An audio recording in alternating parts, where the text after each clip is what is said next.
When I did my review of the all-new Kia Stonic last 2020, I was quite impressed with how it looked and its overall cabin comfort.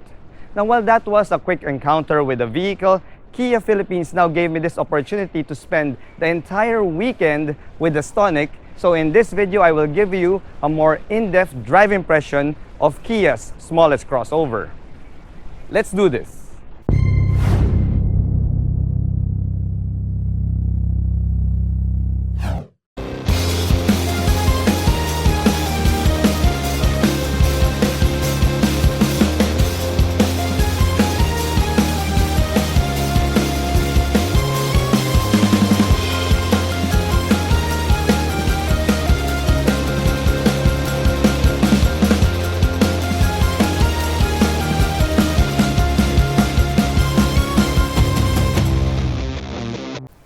The Kia Stonic is the smallest and latest subcompact crossover offering from Kia Philippines, and it has taken the local market by storm. Now, it's quite easy to see why. The Stonic has a truly fun and playful design to it, blending sporty and elegant in one affordable package. Now, how affordable is it? Well, this top-of-the-line Kia Stonic EX I have here has a retail price of only 925,000 Philippine pesos. Now, I've already done a full feature and review of this car last 2020, so if you want the full specs and features of it, you could click the link above and watch my review video of this. But for this video, we will just focus on what it's like to live with a Kia Stonic, at least for a couple of days. Now, I've also chosen to just stay in the city for this drive because, well, the city is the natural habitat of the Kia Stonic. So, without further ado, guys, let's drive.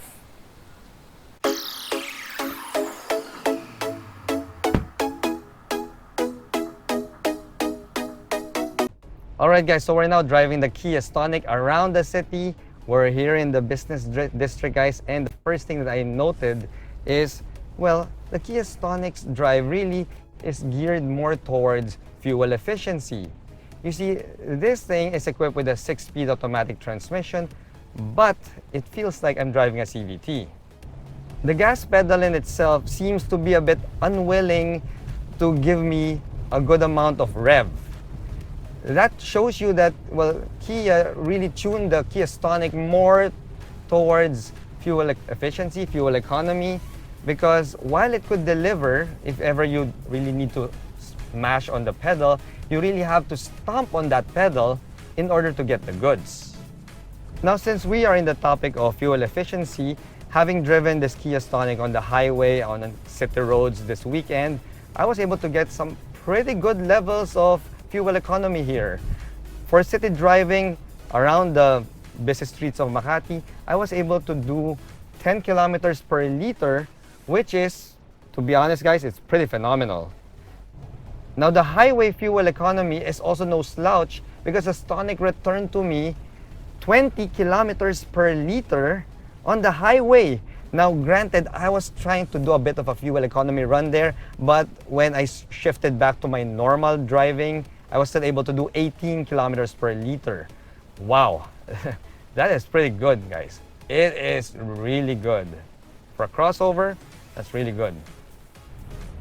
Now, the steering feel of the Stonic is weird. It's a little bit weird for me because it is an electric power assist system, but it's like it's trying its best to be considered as a hydraulic power assist system. There is some heft to it, but it has that rubbery feel to it, like that rubber band feel to it. And also, I found that there is a bit of a dead spot right smack in the center of the steering. You see, what I'm doing now is I am turning the wheel ever so slightly left and right, but the car is still going straight. So yes, we do have a bit of a dead spot right smack in the center of the steering, which is, well, it's pretty expected from a budget subcompact crossover like the Stonic. This is not really a performance vehicle in any sense. Now, I got a question in the comments in my Stonic review video asking if the suspension is matagtag in Tagalog or jittery or bumpy. Now, during that review video, I couldn't really answer it clearly because it was just a quick drive impression. But after driving this Stonic for a couple of days, I can now have a better feel and understanding of how the suspension works. You see, the Stonic rides on MacPherson's up front and a torsion beam at the back. And if you're going on a smoothly paved road, it's not gonna be an issue.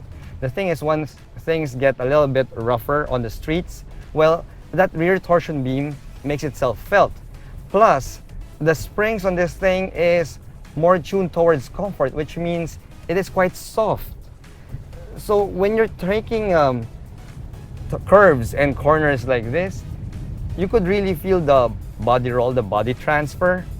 But when you're going over uneven road or some potholes, the car gets a bit unsettled.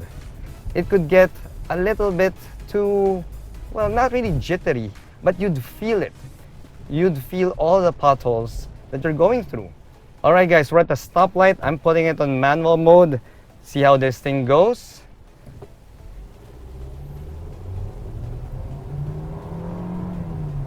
All right, so while it is revving all the way up to the red line, well, speed is really just not there, guys. The Stonic's acceleration is not really its strongest suite. Sorry, I tried giving this an Italian tune-up yesterday, but still no go, guys. Still wouldn't give me that decent level of performance that I'd expect. Well, of course, this is still a budget subcompact crossover that is more geared towards fuel efficiency, so we really couldn't expect much. However, despite that anemic acceleration performance, the Stonic has some pretty strong brakes. It's got some decently sized brakes, and remember, guys, we do have functional air vents on the front bumper that helps to cool down the brakes. So yes, the brakes are really good. See, going to this intersection, I almost came to a full stop because the brakes are really good. However, accelerating again, yeah, this thing is more suited putt-putting around the city, around town. It's not suited for stoplight drag races. Okay, guys, well, enough of the performance aspect of the Stonic. Let's move on to the things that matter the most, which is comfort, convenience, connectivity. Wow, those are the 3 C's. That's nice. Anyway, comfort. Climate control. This thing has a decent climate control. We've got a nice cold air conditioning here. I've just set it on auto.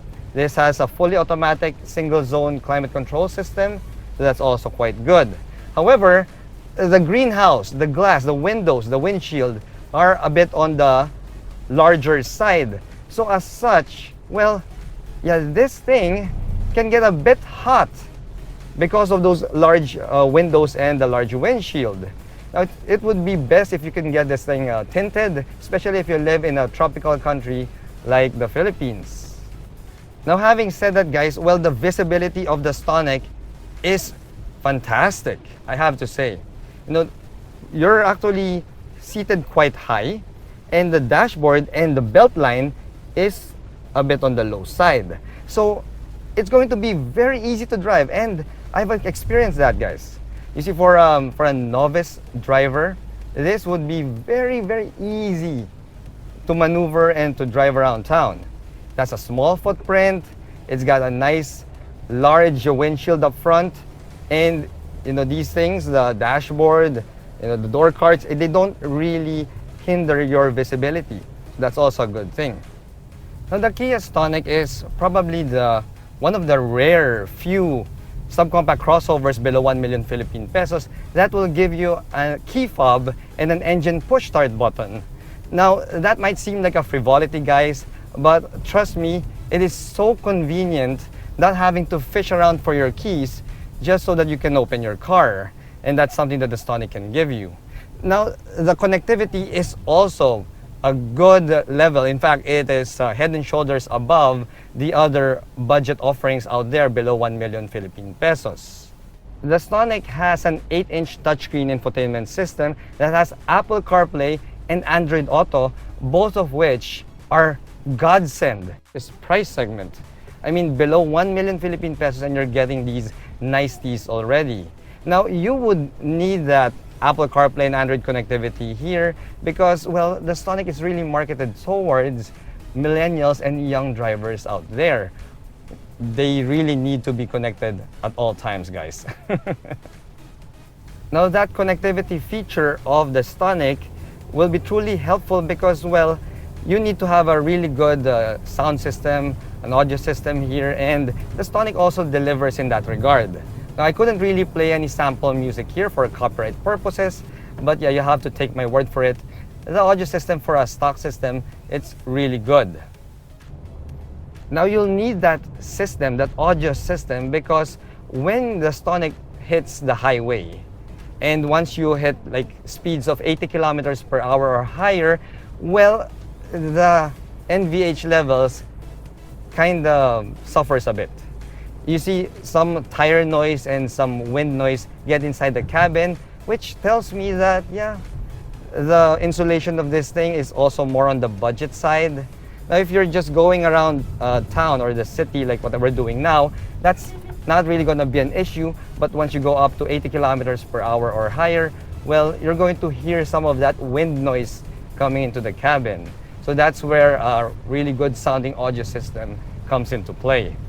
Now, a lot of possible buyers in the segment would be saying that, you know, you might as well get a Coolray or a Geely Coolray or some other subcompact crossover. Well, first of all, guys, well, the Coolray is not always the answer. I mean, performance is not always the answer, which is a bit of an irony coming from someone like me. You see, sometimes people just want to have a nice, relaxing, and well-connected drive. And as far as connections go, well, the Kia Stonic is much better than the Coolray. See, the Coolray doesn't even have Android Auto, while this thing has. Now, the Coolray's base model is also more than 50,000 pesos pricier than the Kia Stonic, than this top spec Kia Stonic. So really, guys, it's not really in the same price league.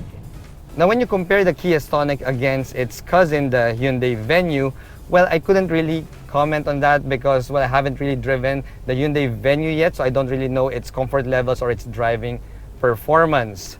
But when you base it just on looks alone, just on looks, and this is purely my opinion, guys, I find the Kia Stonic to look much better than the Hyundai Venue. For some reason, the proportions of the Hyundai Venue doesn't really speak to me. It doesn't float my boat, if we're going to use one of my terms. But this Kia Stonic does. It has a nice design to it.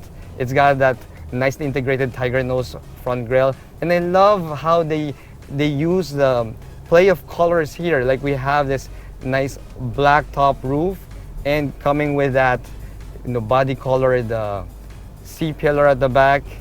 And yeah, this is really a playful car.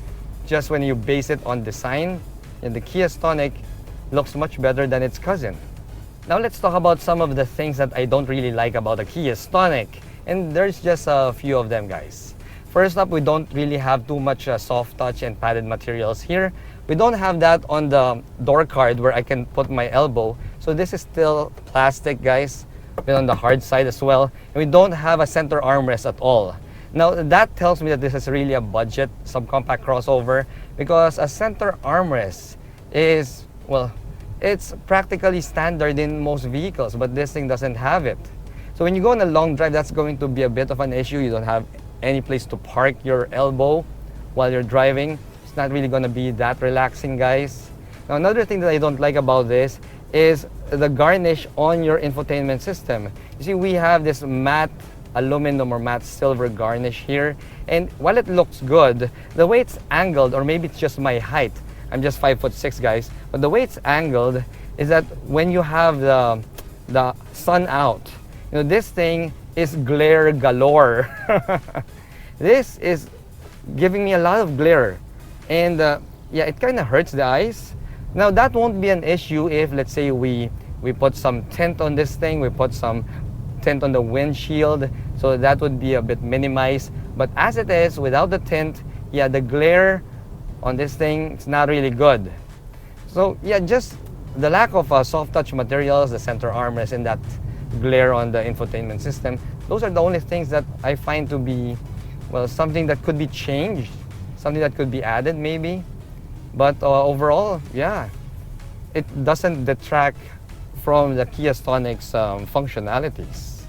Overall, guys, well, the Kia Stonic is a trendy, good-looking vehicle that, while it won't wow you when it comes to its overall performance and its lack of, well, soft touch materials inside would make it a little bit wanting, it still fulfills its life purpose. And that is to give you a relaxing, easy to drive, and well-connected tiny crossover that is well below 1 million Philippine pesos. I mean, in that regard, guys, well, the Kia Stonic truly delivers. Anyway, thanks for watching.